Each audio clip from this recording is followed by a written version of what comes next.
stuff's coming up. Yeah, I know. Keep doing CPR. I did not feel a pulse. Yeah, I didn't.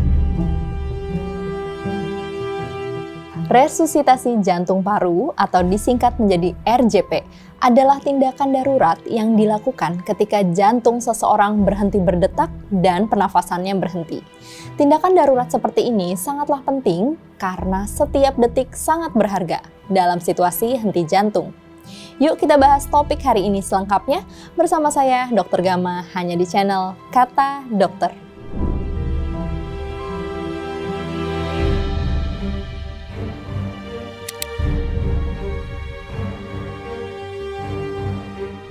Resusitasi jantung paru adalah suatu tindakan medis yang bertujuan untuk memulihkan fungsi pernafasan dan juga sirkulasi jantung pada pasien yang mengalami henti jantung atau henti pernafasan. Tindakan ini terdiri dari kompresi dada dan juga pernafasan buatan atau ventilasi yang secara bersamaan membantu menjaga aliran darah yang kaya akan oksigen tetap masuk ke organ penting yang vital, terutama bagian otak.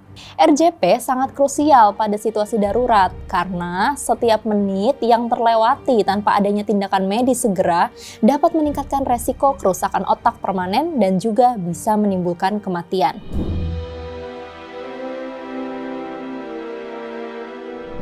Pasien yang memerlukan resusitasi jantung paru adalah pasien yang mengalami kondisi henti jantung. Nah, henti jantung ini ditandai dengan tidak adanya denyut jantung yang terdeteksi saat kehilangan kesadaran. Hal ini bisa dilakukan pengecekan nadi pada area arteri karotis yang berada di sisi leher. Nah, di area sini ya kurang lebih ya. Kemudian henti jantung umumnya terjadi karena penyakit jantung, di mana kasus paling banyak adalah penyakit jantung koroner. Nah, penyebab lain juga bisa terjadi seperti gagal jantung kongestif. Nah, yang kedua pada kasus henti nafas yang terjadi ketika seseorang tidak dapat bernafas sama sekali. Yang dapat disebabkan bisa jadi karena obstruksi atau sumbatan dari saluran nafas, bisa juga karena trauma atau henti jantung dan berbagai kondisi medis lain yang menyebabkan henti napas. Nah, hal ini dilakukan pengecekan dengan melihat yang pertama adalah tarikan dari dinding dada. Lalu bisa juga mendengar dan merasakan hembusan napas. Bisa kita mendekatkan telinga kita pada cuping hidung pasien. Nah, di situ bisa didengarkan apakah ada suara nafas atau hembusan nafas. Jika tidak ada, artinya pasien dalam kondisi henti napas. Nah, yang lainnya yaitu ada kondisi-kondisi kritis lain pada situasi darurat itu bisa menyebabkan juga gangguan henti nafas dan juga henti jantung. Contohnya adalah pada saat adanya shock. Nah, pada shock itu ada hilang respon di mana tidak ada tanda-tanda pernafasan atau denyut nadi sama sekali. Nah, ini juga bisa dilakukan resusitasi jantung paru.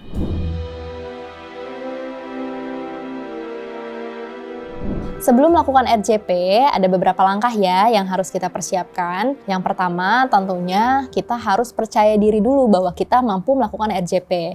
Dan tentunya harus tetap tenang, karena pada saat menolong, namun kondisi kita cemas, tentunya akan menyebabkan tidak efektifnya tindakan yang kita lakukan. Kemudian yang kedua, kita juga harus memastikan nih, lingkungan tempat kita melakukan bantuan resusitasi tadi harus aman.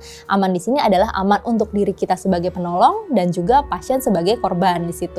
Nah, hindari resiko berbahaya seperti menyelamatkan seseorang di lalu lintas yang ramai, kemudian ada potensi cedera tambahan misalkan pada reruntuhan bangunan yang belum bisa dipastikan keselamatannya, itu harus diamankan dulu ke tempat yang memang nyaman dan aman untuk dilakukan bantuan tadi. Jika pasien berada di tengah jalan yang ramai, tentu kita harus mengamankan lingkungan terlebih dahulu. Jika memungkinkan untuk dipindahkan, bisa sedikit digeser ke tempat yang aman. Tapi jika terjadi kecurigaan ke arah cedera leher atau cedera servikal, tidak boleh digeser-geser. Nah, itu minimal dipastikan bahwa jalanan tersebut aman untuk diberikan bantuan di tempat tersebut dengan cara memberikan batasan. Kemudian, jika ada orang lain di sekitar, kita harus langsung meminta bantuan segera untuk menghubungi layanan emergensi. Nah, menggunakan telepon atau meminta orang lain menelepon sambil kita tetap melakukan resusitasi jantung paru. Nah, contohnya bisa menelepon bantuan medis darurat yaitu di nomor 119. Nah, hal itu jika dilakukan dengan cepat dan tepat tentu bisa meningkatkan angka harapan hidup dari pasien yang kita tolong. Kita harus bisa mengenali tanda-tanda dari henti jantung. Periksa dulu nih apakah korban responsif atau tidak, bernafas atau tidak. Jika kita ragu apakah korban henti nafas atau henti jantung, kita bisa menganggap bahwa korban memerlukan RJP. Nah, jika tersedia, bisa menggunakan pelindung seperti sarung tangan untuk mengurangi resiko penularan infeksi saat kita memberikan bantuan kepada orang yang sakit tersebut.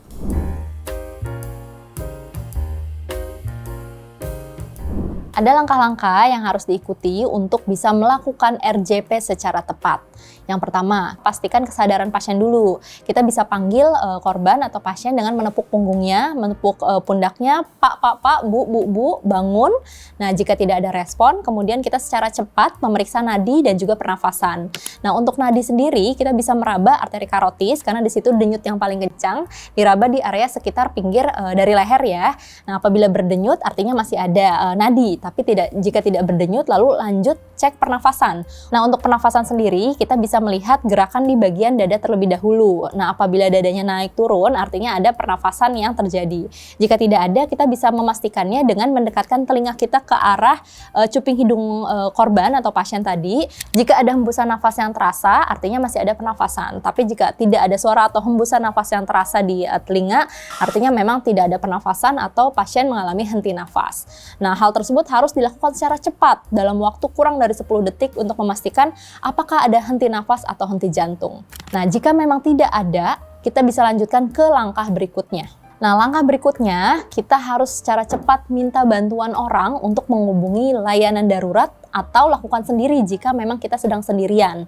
Nah, pastikan untuk memberitahu mereka lokasi dan tempat berada saat ini dengan situasi yang jelas dan lokasi yang tepat tentunya. Kemudian posisikan tangan penolong atau tangan kita yang akan membantu RJP tadi di tengah dada korban di area sternum. Kemudian letakkan lagi tangan lainnya di atas dan pastikan jari-jarinya tidak menyentuh permukaan dari dada tadi. Lalu mulai lakukan kompresi dada dengan cepat dan keras dengan frekuensi 100-120 kompresi per menit.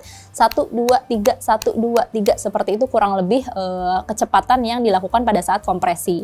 Nah, tekan dada ke arah dalam dari tengah iga tadi, tengah dada tadi dengan kedalaman 5-6 cm kurang lebih. Jadi memang bisa dilakukan dengan agak kuat ya, cukup kuat dengan kedalaman kurang lebih 5 cm tadi.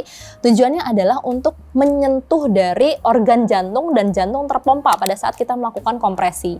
Nah, setelah setiap kompresi itu dilakukan, biarkan dada itu recoil atau kembali sempurna. Jadi pada saat kita melakukan kompresi, lepas secara sempurna, kemudian kompresi lagi. Jadi pompa jantung tadi memompa lalu melepas dengan sempurna dengan kecepatan tadi ya 100-120, recoil sepenuhnya. Nah, kemudian lakukanlah ventilasi buatan setelah dilakukan 30 kali kompresi atau tekanan dada tadi. Berikan 2 kali ventilasi atau bantuan nafas buatan dengan cara sedikit miringkan kepala ke belakang, kemudian buka saluran nafasnya, posisinya head tilt chin lift ya. Kemudian memposisikan telapak tangan pada dahi sambil mendorong dahi sedikit ke belakang. Pada waktu yang bersamaan, ujung jari tangan juga mengangkat dagu.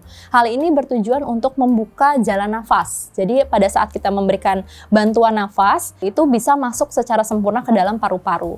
Nah, kemudian berikanlah nafas secara perlahan 2 kali dengan kuat ke dalam mulut korban, itu agar bisa membuat dada mengembang masing-masing selama kurang lebih 1 detik, 2 kali hembusan nafas, dan pastikan tidak ada udara yang bocor dengan cara menutup hidung pasien pada saat melakukan peniupan.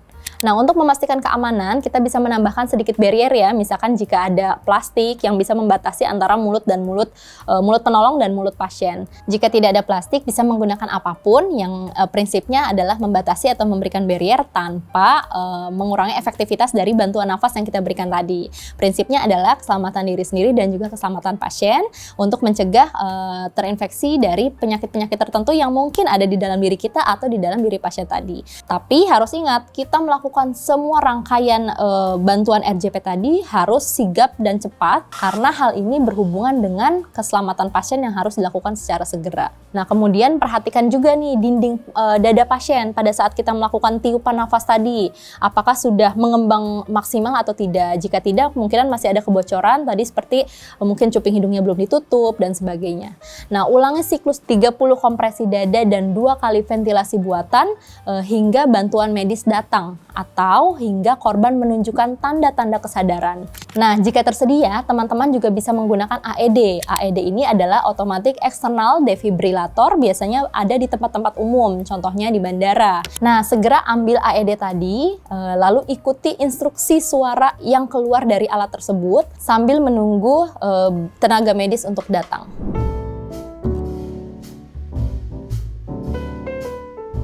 Bantuan hidup dasar adalah serangkaian tindakan pertolongan pertama yang dilakukan saat terjadi kecelakaan.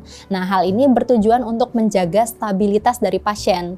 Langkah-langkah bantuan hidup dasar itu bisa yang pertama adalah tentunya memastikan bahwa lingkungan aman untuk penolong dan juga untuk korban. Cek nih kondisi korban, periksa kesadarannya seperti apa, ada respon atau tidak. Jika tidak respon, tentunya segera panggil bantuan.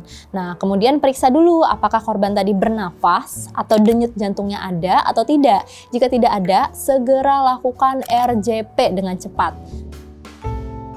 Nah, jika terdapat luka, kita bisa menangani cederanya. Lakukan dengan penanganan sesuai dengan jenis cederanya. Misalkan, pada luka yang terbuka, kita bisa membersihkan lukanya tersebut dengan air yang mengalir, air apapun yang ada asalkan bersih. Kemudian bisa menggunakan perban atau kain yang bersih, dan tekan area yang berdarah tadi untuk menghentikan perdarahan yang ada.